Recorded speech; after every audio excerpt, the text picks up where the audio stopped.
ఎన్నికల సమయం దగ్గర పడటంతో బీజేపీ అభ్యర్థులు ప్రచార దూకుడు పెంచారు. నిజామాబాద్ నియోజకవర్గ బీజేపీ అభ్యర్థి గడ్డం ఆనంద్ రెడ్డి ఇంటింటా ప్రచారం నిర్వహించారు. ఈ సందర్భంగా కేంద్ర ప్రభుత్వం అమలు చేసిన పథకాలను ప్రజలకు తెలియపరుస్తున్నారు. ఇక నిజామాబాద్ నియోజకవర్గంలో బీజేపీ జెండా ఎగురవేస్తానంటున్న బీజేపీ అభ్యర్థి గడ్డం ఆనంద్ రెడ్డితో మా నిజామాబాద్ ప్రతినిధి Naveen face to face. Nizamabad rural BJP అభ్యర్థిగా గడ్డం ఆనంద్ రెడ్డి గారు బరిలో ఉన్నారు. అయితే తమ ఎన్నికల ప్రచారం ఎలా సాగుతుంది వీరి అనేది మనీ వివరాలు తెలుసుకున్నాం. సార్ చెప్పండి, ఈ నిజామాబాద్ రూరల్లో మీ ఎన్నికల ప్రచారం ఎలా కొనసాగుతుంది? ప్రజల నుండి ఎలాంటి అభ్యర్థులు వస్తున్నాయి? గత 4 సంవత్సరాల నుంచి ప్రజలను కలవటం అవుతున్నది, ఉపాధి హామీ దగ్గరకు వెళ్ళటం అయింది. కాబట్టి రూరల్ కాన్స్టిట్యున్సీలో ఏ గ్రామంలో ఏ సమస్య ఉన్నదో పూర్తి అవగాహన ఉన్నది. కాబట్టి అవగాహన మీద ప్రణాళికలు తయారు చేసుకున్నాం మేము ఆల్రెడీ.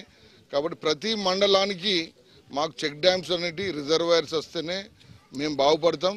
దుబాయ్కి వెళ్ళే పరిస్థితి రాదు. కాబట్టి దాని మీదనే ప్రత్యేక దృష్టి పెట్టడం అయింది. నేను ధైర్యంగా ప్రతి ఊరికి వెళ్తున్నా.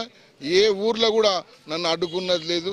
ఎవరు కూడా సమస్యలపైన అడగటం అయింది తప్ప నన్ను ఎవరు కూడా అడ్డుకోలేదు.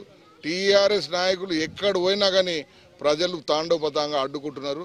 అయ్యా మాకు డబుల్ బెడ్రూమ్ ఇల్లు కట్టించినావా, మాకు నీళ్ళు ఇచ్చినావా, దుబాయ్కి పోయే పరిస్థితి మాకు ఎందుకు కల్పించినావు అని అంటున్నారు. కాబట్టి రూరల్ కాన్స్టిట్యున్సీలో నిజామాబాద్ జిల్లాలో వెనుకబడ్డ ప్రాంతం ఏదైతే ఉన్నదంటే అది రూరల్ కాన్స్టిట్యున్సీ.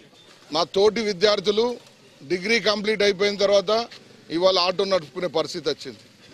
రైతులు 2-3 బోర్లు వేసుకున్న తర్వాత నీళ్లు పడకుంటే ఆత్మహత్య చేసుకుంటున్నారు, లేకుంటే దుబాయ్కి వెళ్ళే పరిస్థితి వస్తున్నది.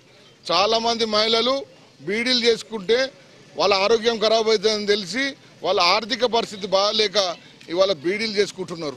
కాబట్టి ఈ సమస్యలపైన పూర్తి అవగాహన ఉన్నది. కాబట్టి ఖచ్చితంగా రానున్న రోజులలో రూరల్ కాన్స్టిట్యున్సీలో మహిళలు బీడీలు చేసుకునే అవసరం రాకుండా వాళ్ళకి స్వయం ఉపాధి హామీ కింద కొన్ని స్కీమ్స్ పెట్టి వాళ్ళకి ఆదుకుంటాము. దుబాయ్కి వెళ్ళే అవసరం లేకుండా వాళ్ళందరూ కూడా ఆదుకుంటాము. కాబట్టి ప్రత్యేక దృష్టి ఏంటంటే మాకు సింగూరు నీళ్ళని రూరల్ కాన్స్టిట్యున్సీకి తీసుకొస్తేనే మాకు బాగుపడుతుంది. నీళ్లు రిజర్వాయర్స్ కట్టేయడం నా దృష్టి. ఇందల్వాయలో ఒక రిజర్వాయర్, కేశపల్లి పడకల్ జక్రాన్పల్లి ఒక రిజర్వాయర్, జగదాంబ తాండా దగ్గర ముత్యాల చెరువు ఉన్న దాంతో ఒక రిజర్వాయర్ కట్టిస్తా. దర్పల్లికి వెళ్ళి గోవిందపల్లికి లిఫ్ట్ తెప్పిస్తా. ఆ లిఫ్ట్ ద్వారా అక్కడి నుంచి దమ్మనపేటకి, దుబాకకు, రేకులపల్లికి, పోద్దూరుకి నీళ్ళు ఇప్పిస్తా. కప్పల్వాగు, దొంగలవారి రిజర్వాయర్ కట్టించి 8 గ్రామాలకు నీళ్ళు ఇప్పిస్తా. పాకాల రిజర్వాయర్ కట్టించేసి చీమన్పల్లి, పందిమడుగు, తాటిపల్లికి నీళ్ళు ఇప్పిస్తా. మైలారం దగ్గర బొడ్డి మామిడి చెరువు ఉన్నది ఒకటి, ఆ చెరువు ద్వారా లిఫ్ట్ పెట్టి రావుట్ల నావినందికి నీళ్ళు ఇప్పిస్తా.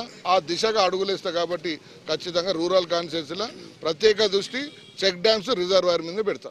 అయితే నిజామాబాద్ అర్బన్ రూరల్ నియోజకవర్గంలో పాలన ఇలాంటి అభివృద్ధి ముఖ్యంగా తాగునీరు కూడా అందలేని పరిస్థితి అని చెప్పి అయితే తాను అధికారంలోకి వచ్చిన కట్టి ప్రతి గ్రామంలో సాగునీరుతో కూడా తాగునీరు కట్టి ఏర్పాటు చేస్తానని చెప్పి ముఖ్యంగా చెక్ డ్యామ్లతో ఏర్పాటు చేస్తానని చెప్పి వీరు చెప్తున్నారు. కెమెరామెన్ శ్రీధర్తో నవీన్.